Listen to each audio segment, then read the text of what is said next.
अरे वही फालतू की बातें, नौकरियां दो, सड़कें बनाओ, अस्पताल बनाओ, कमाल है।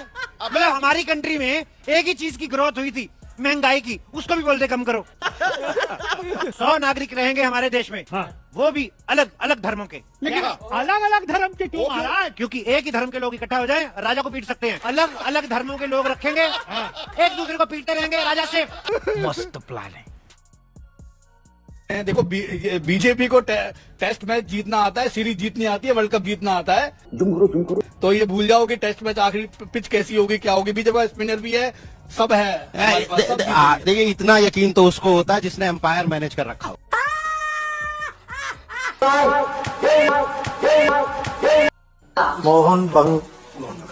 मोहन बैगन ईस्ट बैगन। ओ चचा, मोहन बगान है उस टीम का नाम।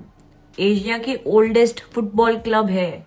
अंग्रेजों को हराया था एक टाइम पे, अंग्रेजों के टाइम से है। स्पोर्ट्स मिनिस्टर चचा, हमारे यहाँ ऐसा ही होता है।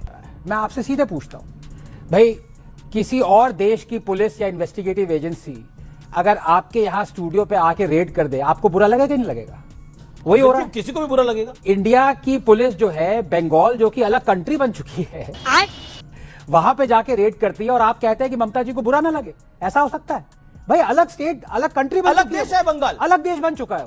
अभी बदत है भाई, अभी बदत है। आप देखें, दिल्ली में चुनाव हुआ, चुनाव के जस्ट पहले ईडी एक्टिव हो गई। यहां पे जितने बच्चे बैठे हुए हैं, क्या दिल्ली चुनाव के बाद कभी कोई न्यूज देखा कि ईडी केजरीवाल के घर पहुंची, ईडी सिसोदिया घर पहुंची? उस वक्त रोज Arvind Kejriwal ED, Sisodia ED, Satyendra Jain ED, रोज। और वही आज हो रहा है। जोर जोर से बोल के लोगों को स्कीमें बता दे। इन्होंने कहा अल्लाह कंप्यूटर सिखा दे। भैया ये अल्लाह वाले कितना कंप्यूटर सीखे, कंप्यूटर की कितनी खोज किए हुए हैं, कितनी नई नई अचीवमेंट किए, सबको पता। ये बड़ी अच्छी बात कही है। अभी बदत है भाई, मेरा दिमाग घूम गया जब मुझे ये पता चला कि ग्रेविटी को न्यूटन ने नहीं बल्कि एक मुसलमान ने डिस्कवर किया था। और हम लोग मुस्लिम कंट्रीब्यूशंस एंड इन्वेंशन से कितना घिरे हुए हैं। लिस्ट लंबी है, बीच में छोड़कर नहीं भाग जाना। कॉफी यमन के मुस्लिम्स ने तैयार की। अलजबरा अल खवारिज्मी ने दिया, जो कि मैथमेटिक्स की बुनियाद है। एल्गोरिथम्स जिस पर तुम्हारा फोन चलता है, अगेन अल खवारिज्मी। सर्जिकल टूल्स अल जहरावी के इन्वेंट किए हुए हैं। यही नहीं, अभी और सुनिए। यूनिवर्सिटीज फातिमा अल फिहरी ने स्टार्ट की थी। दुनिया का फर्स्ट कैमरा अल हैथाम ने इन्वेंट किया था। मेरा चश्मा अल हैथाम ने बनाया। मैकेनिकल क्लॉक्स अल जजारी ने बनाई थी। अभी और सुनिए। मैप्स अल इदरीसी ने डेवलप किए थे। हॉस्पिटल्स अल राजी और इब्न सीना ने मॉडर्नाइज किए थे। लाइब्रेरीज मुसलमानों की देन है। विंड मिल्स पर्शिया में डेवलप किए गए। फाउंटेन पेन्स मुसलमानों की इजाद है। एस्ट्रोलैब मुस्लिम्स ने डेवलप किया और इसे परफेक्ट किया। ऑब्जर्वेटोरीज सुल्तान उलुग बेग जैसे मुस्लिम्स ने सबसे पहले बनाई थी। मॉडर्न ऑप्टिक्स अल हैथाम की रिसर्च पर खड़ी है। अभी और सुनिए। फर्स्ट ऑटोमेटेड मशीन बनु मूसा ब्रदर्स ने बनाई थी। डिस्टिलेशन का प्रोसेस जो परफ्यूम्स में और मेडिसिन में यूज होता है, ये मुस्लिम केमिस्ट की देन है। अर्थ की स्फेरिकल शेप अल बैरूनी ने कैलकुलेट की थी और ग्रेविटी को भी उसी ने ही डिस्कवर किया था, न्यूटन ने नहीं। अभी और सुनिए। पल्मोनरी सर्कुलेशन अल नफीस की डिस्कवरी है। सोप्स या साबुन मुस्लिम केमिस्ट ने इसे परफेक्ट बनाया। Modern surgery and surgical stitches Al Zahrawi ने दुनिया को सिखाए। एनेस्थीसिया मुस्लिम्स ने इन्वेंट किया। मैग्नीफाइंग लेंस अल हैथाम ने बनाया। अभी और सुनिए। First flying machine Abbas Ibn Firnas ने राइट ब्रदर से 1000 साल पहले बनाया। फर्स्ट पैराशूट भी अब्बास इब्न फिरनास ने ही बनाया था। प्लैनेटरी मॉडल्स अल तूसी ने समझाए। डेसिमल पॉइंट्स को मुस्लिम मैथमेटिशियंस ने ही इंट्रोड्यूस किया था। इस सब के अलावा हजारों ऐसी चीजें हैं जो मुसलमानों ने इस दुनिया को गिफ्ट की। आप कुछ भी बोलो, ये नहीं सुनने वाला। इंडिया का सबसे पढ़ा लिखा प्राइम मिनिस्टर अभी तो हमारे देखने में भाई मोदी जी है। मोदी जी है जी, मोदी जी सबसे पढ़े लिखे। हाँ। आपको क्या लगता है सबसे पढ़ा लिखा प्राइम मिनिस्टर? मोदी जी है। सारीनाथ भक्तों से ये भी सवाल करोगे ना कि फांसी पे चढ़ के हमारे देश को किसने आजाद कराया था, ये साढ़े तब भी उनका नाम लेंगे, मोदी जी।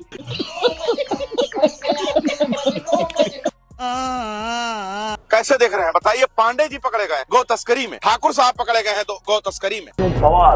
वो सब समाजवादी पार्टी और कांग्रेस के लोग हैं। जो भी लाइसेंस बने हैं देश की आजादी के बाद बूचड़ खानों का, सब कांग्रेस के द्वारा लाइसेंस दिया गया।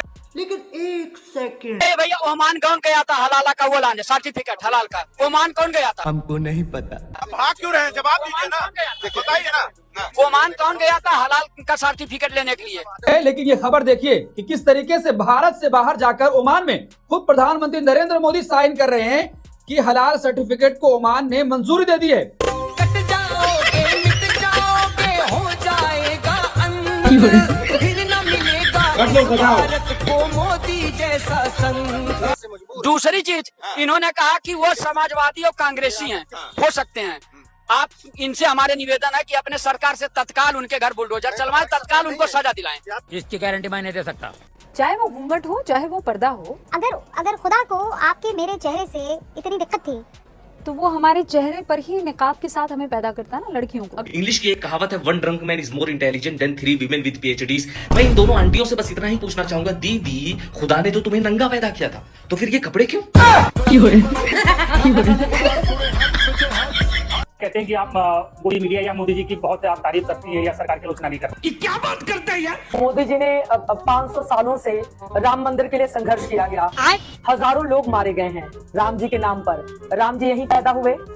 किसने राम का मंदिर का कार्य पूरा किया? भगवान ने अगर किसी को आशीर्वाद दिया है, उनको सशक्त बनाया है, तो वो नरेंद्र मोदी हैं। आप देखिए 500 सालों से जो काम नहीं हो पाया, नरेंद्र मोदी ने शिलान्यास किया, नरेंद्र मोदी ने प्राण प्रतिष्ठा की और नरेंद्र मोदी ने आज ध्वजा लहराकर राम मंदिर का काम पूरा कर दिया। समझे दया? मुझे क्रेडिट नहीं चाहिए। ये कि बीफ नॉर्थ ईस्ट में क्यों अलाउड है? आपके बीजेपी के नेता भी बीफ नॉर्थ ईस्ट में खुद गर्व से कहते हैं कि हम खाते हैं, और ये जो गौ हत्या पर बैन लगना चाहिए नॉर्थ ईस्ट में नहीं लगेगा, गोवा में नहीं लगेगा, बहुत सारे स्टेट्स में। बहुत गजब जानकारी आप लोगों को रहती है, बताता हूँ। हमारे लिए कौन माता है? गाय माता है। ठीक है। जो नॉर्थ ईस्ट में खाया जाता है वो गाय है क्या? नहीं जी, उसका नाम है मिथुन। क्या बोले मैं समझा नहीं। उसका नाम है मिथुन। जो गाय है उसका जोमेटिकल नाम है बस इंडिकस, और जो नॉर्थ ईस्ट में खाया जाता है दैट इज बस टॉप। जिनके घर शीशे के होते हैं ना, वो बेसमेंट में कपड़े बदलते हैं। उठा ले रे देवा, उठा ले रे बाबा। नमस्ते सर। नमस्ते। राधे राधे। बोलो सर। दारू पीते हैं लेकिन सर, तो आप रोज पीते हो शराब? रोज पीते हैं। कितने की? 1 क्वार्टर पीते हैं बस, उसके बाद नहीं पीते। तो शराब पीने के कोई फायदे हो तो बताओ। कोई फायदे नहीं सर, चक्कर दे रहा है, खाना पीना नहीं खाया जा रहा, शरीर कमजोर हो गया। शरीर कमजोर हो गया, तो अब आप शराब छोड़ोगे कि नहीं? छोड़ेंगे। कब से? कल से छोड़ देंगे। आज से ही छोड़ देंगे। अभी तो पी के नहीं आए? नहीं, कल से ही छोड़ रखे हैं। तो अब नहीं पियोगे? नहीं पियोगे। क्या गारंटी इस बात की कि नहीं पियोगे? नहीं पियोगे? नहीं। पक्का?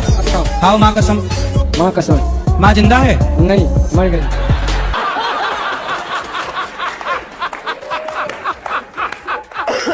योगी आदित्यनाथ ने नमूने वाला शब्द बाढ़ चलाया और कहा कि देश के अंदर 2 नमूने हैं, एक दिल्ली में और एक लखनऊ में बैठते हैं। जब देश में कोई चर्चा होती है तो वो देश छोड़कर चले जाते हैं। मुझे लगता है कि यही आपके बउआ के साथ भी होता है। जाहिर है सीएम योगी का इशारा राहुल गांधी और अखिलेश यादव की ओर था। नहीं चित्रा जी, आप समझ नहीं पाई, उन्होंने नाम नहीं लिया। और मैं मुख्यमंत्री जी की बात से बिल्कुल सहमत हूँ कि देश में फिलहाल 2 ही नमूने हैं, इसमें कोई शक नहीं, सिर्फ 2 नमूने हैं। और ये भी बिल्कुल सही कहा, एक दिल्ली में है और एक लखनऊ में है। एक दिल्ली के सबसे मुख्य जगह बैठे हुए, एक लखनऊ के सबसे, इसमें बिल्कुल गलत नहीं कहा। योगी आदित्यनाथ जी ने बिल्कुल ठीक कहा। और ये भी बिल्कुल सही कहा कि दिल्ली वाला जब देखो विदेश चला जाता है। सर मेरा सवाल आप लोगों से, आप लोग नाम चेंज करने की सिवा अगर आप लोगों को कुछ मिल जाए समय तो काम भी कर लीजिए। क्या बात करते हैं यार? सबसे पहले आप निर्मल भारत अभियान को स्वच्छ भारत नीति आयोग में बदल दिए, योजना आयोग को। इंदिरा आवास योजना को प्रधानमंत्री आवास योजना में कन्वर्ट किए। राजीव गांधी ग्रामीण विद्युतीकरण योजना को दीनदयाल उपाध्याय ग्राम ज्योति योजना में बदल दिए। मिड डे मील को पीएम पोषण में बदल दिए। मनरेगा को जी राम जी बदल। इनके सिवा भी आप लोगों को कुछ बचा है काम करने के लिए तो काम भी कीजिए सर। ये बड़ी अच्छी बात कही है, क्योंकि ऐसे हमारा भारत विकसित नहीं होगा। भले ही आज हम 4th लार्जेस्ट इकोनॉमी बन चुके हैं, लेकिन आप जाके गाँव में देखिए भूखे लोग मर रहे हैं। बाइबल हमारा इंडिया में चलेगा नहीं। हमारा क्या है? 4 वेद है, मनुस्मृति है, उपनिषद है। हम कोई भी क्रिश्चियनों का बाइबल को फॉलो नहीं करेंगे। Am I clear? अरे भाई थोड़ा खाओ पियो तगड़े हो जाओ। दूर से तुम अपने आप को देखो, कतई बांग्लादेशी सेकंड हैंड कटप्पा लग रहे हो। और दूसरी बात, जिन ईसाइयों को तुम हिंदू धर्म की आड़ में परेशान कर रहे हो, तुम्हें पता है किसके नातेदार हैं? क्रिश्चियन कम्युनिटी के साथ तो बहुत पुराना बड़ा आत्मीय नाता रहा है। अब आप ही देख लो मोदी जी, आपके ही देश में आपके नातेदारों को कैसे बांग्लादेशी परेशान कर रहे हैं। बंद करो, हाथ जोड़ के मैं मैं मोदी साहब से गुजारिश करता हूँ। क्या आपको इन ईसाइयों का दर्द सुनाई नहीं दे रहा है? आपको तो कुछ सुनाई देता ही नहीं है। दिल्ली में प्रदूषण की वजह से लोगों का दम घुट रहा है, उनकी सांसें नहीं सुनाई दे रही हैं, पेड़ काट जा रहे हैं, उनकी सिसकियां नहीं सुनाई दे रही हैं। तो गजब आदमी है यार। कच्चा बादाम मित्रों, कच्चा बादाम। आपसे सवाल है कि आपने बोला कि प्रधानमंत्री मोदी से सारे देश नाराज है, किस वे पे नाराज है? मैं बताता हूँ आपको। ठीक है, अबे जल्दी बोल। मैंने तो ऐसा नहीं कहा। आपने बताया कि पड़ोसी देश नाराज है। मोदी जी से मैंने ऐसा स्टेटमेंट नहीं दिया। पड़ोसी मुल्कों की बात कर। पड़ोसी मुल्क नाराज है। प्रश्न क्या पूछे? इन्होंने इंडिया आर्मी की मतलब कि जो आर्मी के हाथ इन्होंने बांध रखे थे, जो अटैक होते थे पाकिस्तान के, फायर होते थे, तो इन्होंने कांग्रेसी में फायर नहीं कर सकते थे। अगर पाकिस्तान फायर करता है तो इंडिया व्हाट्सएप पे नहीं सर, बुक में अरे पाकिस्तान के 2 टुकड़े जिस आर्मी ने कर दिए उसके हाथ बंधे हुए थे। सर आपने सोच समझ के बोलो बच्चों। मना कर रखा था कि जब हमने मना कर रखा था। फर्स्ट टाइम पे आप मतलब कि फायर नहीं कर सकते आप। अरे कहाँ पढ़ लिया? व्हाट्सएप यूनिवर्सिटी का ही कमाल है जो करोड़ों रुपया खर्च किया जा रहा है। समझिए तो कहाँ पहुँचना चाह रहा है, पहुँचो। इंडिया से जो पैसे जाते थे इसलिए, और उसके बाद से जब प्रधानमंत्री मोदी जी ने जब आंख दिखाना चालू किया, उसके बाद से पाकिस्तान जो है रोड पे आने लगी, तो इससे नाराज है आप। कोई सेंस है? अच्छा कांग्रेस में। अगला। आप देख रहे हैं लानत है न्यूज। इंदौर में मलमूत्र वाला पानी, नकली कफ सिरप पिला दिए, तिरुपति में चर्बी मिले प्रसाद के लड्डू खिला दिए, दिल्ली में प्रदूषित हवा सुंघा दिए, बलात्कारियों का सम्मान भी करा दिए, लेकिन हिंदुओं को जगाने वाले सोए रहे। पूछे जाने पर सभी संगठनों का कहना था ठंड बहुत है इसलिए थोड़ी देर से जागूंगा। नासा की रिपोर्ट पर नजर डालने से पता चलता है कि ईमेल और जीमेल कितना भी तरक्की कर ले, खबर फैलाने में फीमेल आज भी सबसे आगे हैं। जब एक भक्त से पूछा गया कि जब बांग्लादेश में हिंदुओं पर जुल्म हुआ तो आपका खून खौल गया, लेकिन जब मणिपुर में 200 से ज्यादा हिंदू मारे गए तो आपका खून ठंडा हो गया, जब पाकिस्तान में हिंदुओं पर अत्याचार हुए तो फिर आपका खून खौल गया, लेकिन जब गंदा पानी पीने से कई हिंदू भाइयों की मौत हो गई तो फिर आपका खून ठंडा हो गया। आखिर ऐसा क्यों? तो भक्त का जवाब था, इसे ब्लड प्रेशर कंट्रोल कहते हैं। जब बीपी लो हो तो हाई करना पड़ता है और जब बीपी हाई हो तो उसे लो करना पड़ता है। ग्राउंड रिपोर्टिंग के दौरान मैंने 3 साधुओं को एक साथ देखा तो मैंने उनसे पूछा, आप तीनों एक साथ साधु कैसे बने? तो उन्होंने कहा, हम लोग साधु बनने से पहले साधु थे। आज मेरी नजर उन 32 लोगों के नाम की लिस्ट पर पड़ी जो घोटाला करके देश छोड़कर भाग गए।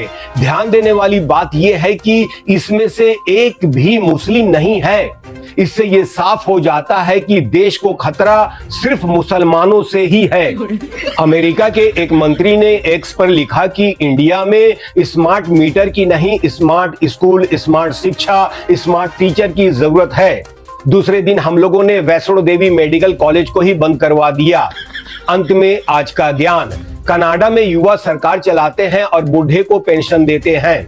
भारत में बूढ़े सरकार चलाते हैं और युवाओं को टेंशन देते हैं। एक बात याद रखना आप सभी लोग, सरकार हमेशा जनता की बनती है। जनता अगर अंधविश्वासी है तो सरकार अंधविश्वासी होगी, जनता अगर बेवड़ी है तो सरकार बेवड़ी होगी, जनता अगर चोर है तो सरकार चोर होगी, जनता अगर भ्रष्ट है तो सरकार भ्रष्ट होगी, जनता अगर तार्किक और शिक्षित है तो सरकार भी तार्किक और शिक्षित होगी, जनता अगर जन कल्याण करती है, एक दूसरे का सहयोग करेगी तो सरकारें भी एक दूसरे का सहयोग करेंगी। इसीलिए ऐसी सरकार चुनो जो तुम्हारा कल्याण करे। तो उसके लिए हमें आपस में तालमेल बिठाकर रखना पड़ेगा, लड़ाई बंद करनी पड़ेगी, जात पात से ऊपर उठना पड़ेगा, हिंदू मुस्लिम से ऊपर उठना पड़ेगा, बच्चों को शिक्षा देनी पड़ेगी, जो हमारे युवा हैं उनको तार्किक बनाना पड़ेगा, तब हमारे बच्चों की बुद्धि जगेगी। भारत में लोग राजनीति कर रहे थे, हमारी सरकार, कांग्रेस की सरकार, बीजेपी की सरकार। दुबई का राजा जो था, ये फ्लाइट पकड़े हांगकांग, कहा कि जितनी फैक्ट्री जानी है, जितना ऑफिस चाहिए, हम सेम बिल्डिंग बना के आपको देंगे दुबई में। इतना डेवलप किया दुबई ने, यहाँ की सारी कंपनियां सारी की सारी कहाँ शिफ्ट हो गई सर? दुबई से। जहाँ केवल रेगिस्तान होता था, देखते देखते पूरी दुनिया में आगे कौन निकल गया? दुबई। बड़े बड़े कंपनियों की मीटिंग ऑफिस दुबई, कोई भी बड़े बिजनेस डील होगा दुबई। इवन भारत में कोई अमेरिका से कोई भी सामान लिए, दुबई एयरपोर्ट पर पहले जहाज उसको क्या करेगा? उतारेगा, उसके बाद दूसरे जहाज से यहाँ लाए। आप बताइए, हम लोग इन्हें अंडमान निकोबार में नहीं बुला सकते थे? दुबई में भी समुद्र का बीच है, किनारा है, जहाँ भी समुद्र है, लेकिन ना हम लोग क्या करेंगे? कांग्रेस बीजेपी अगर आपको वीडियो पसंद आता है तो लाइक, शेयर एंड सब्सक्राइब जरूर करें और इस वीडियो के बारे में आपका क्या ख्याल है नीचे कमेंट बॉक्स में अपना राय जरूर रखें।